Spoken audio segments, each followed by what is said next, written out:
Have you ever gone to a grocery store and gone to check out, stood in a line, and then noticed that the line next to you is moving faster than the line you're in? When you chose the line, your line was the shortest one, but now the other line is moving faster, and the end of that line is caught up to you. So what do? Do you change lines? I'm Jason Stitt, an instructor with Stittfeld Handy, and I'm going to talk to you about a way to approach decision making that will impact a number of different decisions that you make. It will hopefully impact your negotiations, your dealing with difficult people, and a lot of different problems that you encounter on a day-to-day basis. This is going to reflect the bigger picture decision-making process and hopefully help you to think about some ideas of how to make those decisions. I'm going to talk to you about sunk costs and the sunk cost fallacy. I want to talk about the process that goes into the decision about whether to switch lines at a grocery store, and then I'm also going to talk a bit about how that expands to bigger decisions like making decisions about when to hire or fire a new employee. I want to talk about what sunk costs are. A sunk cost is a cost that you have already incurred and is not recoverable. It's often money, but it can also be something like time or effort. An example of money would be money that you've spent on a movie ticket or a parking pass. It can be effort that you've spent on a group project. It can be time that you've spent planning a trip. The key to it being a sunk cost is that there's nothing that you can do to get it back.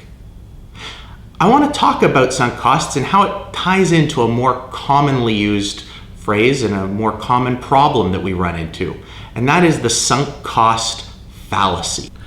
The sunk cost fallacy is the idea that we are more likely to continue with something that we have already sunk a cost into, even if it does not make as much sense going forward. We are more likely to continue with something that we have sunk a cost into, even if it does not make as much sense going forward. As people, we incorrectly attribute too much value to something just because we've already sunk a cost into it. Let's say you bought tickets for a movie and the tickets were $15. When you're about to go into the theater, somebody offers to give you tickets to a movie you'd prefer to see for free. The only caveat is that you'd have to throw away the tickets that you just spent $15 on. So what would you do? Are you going to take the tickets to the movie you'd prefer to see, or the movie that you don't like as much? The fact that you've spent the $15 on the movie tickets should be irrelevant to your decision going forward, but there's something holding you back. It feels like it would be a waste of the $15 if you just threw out those tickets.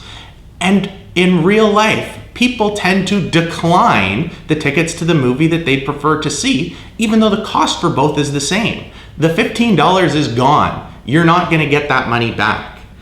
In those situations, we should be making our best decision for us going forwards, but we're not. And by not making the best decision, we're committing that fallacy, the sunk cost fallacy.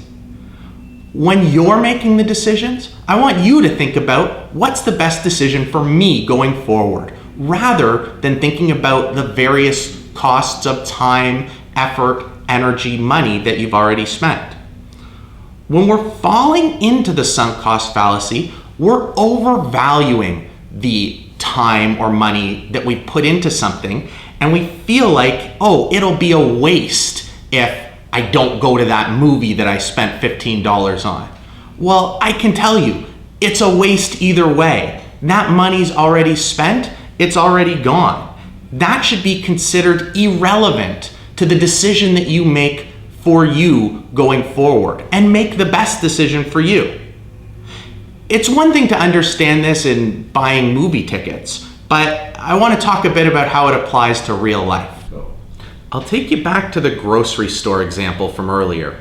You've been waiting in your line for 3 minutes and it's barely moved at all. The line next to you used to be a lot longer when you got there, but now it's caught up and is the same length. It's clearly moving faster than the line that you're currently in. You need to decide if it makes sense for you to switch lines. What's holding you back from changing lines? If you were approaching the lines now and you knew that the one line is going faster than the other line and they're both the same length, it would be an obvious decision. You'd know to go in the faster line because your goal is to get to the cashier and pay and get out of the grocery store as soon as possible. So this should be an easy decision. It should be easy for you to change lines. But we don't. What's holding us back? Is it that we feel like we've spent 3 minutes waiting in this line? Those 3 minutes could have been spent doing any sort of other thing. You could have been grocery shopping. You could have been talking to somebody. You could have been figuring out some email. Instead, you've been waiting in line. And if now you switch to the other line, that entire 3 minutes that you've already spent waiting in line will be wasted. Well, I'm going to go back and explain the sunk cost fallacy because that 3 minutes is already wasted. It's already a sunk cost. That time's gone, and there's nothing that you can do to get the time back. Can you see how this has fallen into the sunk cost fallacy? When thinking about decisions, we want to keep our ultimate end goal in mind. What do we want to get out of the scenario? In this case, we want to get out of the grocery store as soon as possible. And we want to make the decision that will get us there the best. It's one thing to think about the impact of the sunk cost fallacy when we're in line at a grocery store, but there can be much larger real world implications for this. Let's say you're hiring a new employee. You've gone through the hiring process and interviewed a number of different candidates and chosen the candidate that you believe will be the best. The employee starts their job and spends 6 months getting up to speed. After a year, you realize that that employee might not be the employee that you thought they would be when you originally hired them. You're pretty confident that a number of the other potential employees that you interviewed would be able to do a better job. You've already invested a year into this employee and you've paid them for that year without getting much value. Now they're up to speed and can do the job poorly. If you let the employee go, you'll have to start the hiring process all over again and incur those additional costs. What you don't want to do is fall into the sunk cost fallacy. Let's think about which costs are already sunk. The money that you've spent on their salary for the year, that's a sunk cost. You're not getting that back. The time that you spent training them, that's also a sunk cost. There's no way to recover that time. The effort that you spent, that you put into the hiring process, that effort's gone. You can't recover that. What you do want to think about is what makes the most sense going forward. You want to do a cost-benefit analysis to determine what's going to make the most sense for you.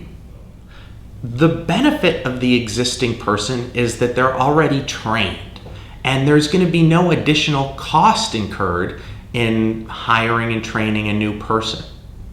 The benefit of hiring a new person is they're likely going to be better able to do the job that you want done. When framed like this, the question often comes more clearly into focus. You think about which of these better meets my needs as a company, as an organization. And generally speaking, I would think that going through the hiring process and hiring a new employee is what's better going to meet your needs because you want to be a successful company with good employees. If we can bring our decision making into focus for decisions like this and remain forward-looking rather than getting caught up in costs already incurred, we're going to be more effective at making decisions in the future. So, what can you do in your life to avoid falling into the sunk cost fallacy? The first thing that you need to do is be aware of it. Think about why you're making the decision. Ask yourself, what's the best decision for me going forward, regardless of what's been spent? A good trick for how to work on this is to practice on small decisions. Let's say you're going out to a restaurant to eat, and you park your car and you pay for parking. Then you go up to the restaurant and you realize that the restaurant is closed.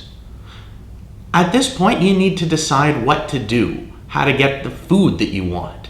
You need to decide, am I going to go to a restaurant that's close by to where I parked, even if the food isn't as good? Or am I going to leave and drive to another restaurant where I like the food a lot better? Well, you want to think about your goal. Your goals involve, in this case, not spending too much money and having a good meal. Which of these decisions is better going to meet your goals? What's important to you? What I would encourage you to do is not fall into the sunk cost fallacy. Not think about the fact that you've already spent the money on the parking, because no matter which decision you make, that money that you've spent on parking is not going to be able to be recovered. It's gone. If you're trying to avoid falling into the sunk cost fallacy, it can be easy to do this through looking at small everyday decisions like this. Which restaurant am I going to go to? And thinking about, how much have I sunk into this? And am I considering what I've sunk in when I'm making my decision going forward? Another quick example as I'm wrapping up, you've now spent a number of minutes watching this video on the sunk cost fallacy. There's nothing you can do to get that time back, but you want to make the best decisions for you going forward.